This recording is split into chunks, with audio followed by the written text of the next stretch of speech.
Dostoevsky himself, as I mentioned, his father did move up to eventually become landed, right, and to have the kinds of serfs who could resent him enough to kill him, even if that's not actually what happened, right?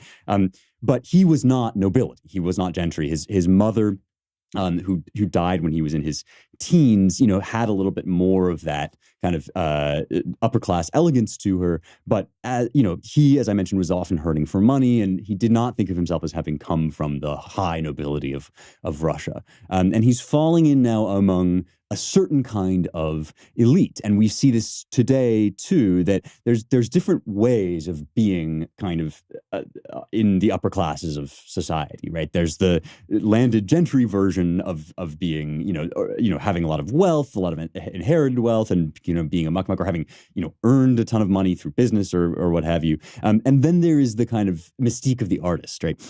And these two things, especially in Petersburg at this time, are sitting in incredible tension with one another. Because on the one hand, as an artist, you become a member of the elite if you're not already. But on the other hand, right, artists especially are incredibly, and critics as well, as we're going to get into in a second, are especially affected by what they understand as this, terrible injustice of serfdom and, economic inequality. And this is part of why sort of socialism is looking attractive at this time, right? And so this is often the way with sort of socialist uprisings, that it comes not out of the so-called proletariat, but out of the, guilt or anxiety or discomfort with, among artists who are inherently kind of supposed to be on the periphery of society, supposed to be gadflies, supposed to be independent, right?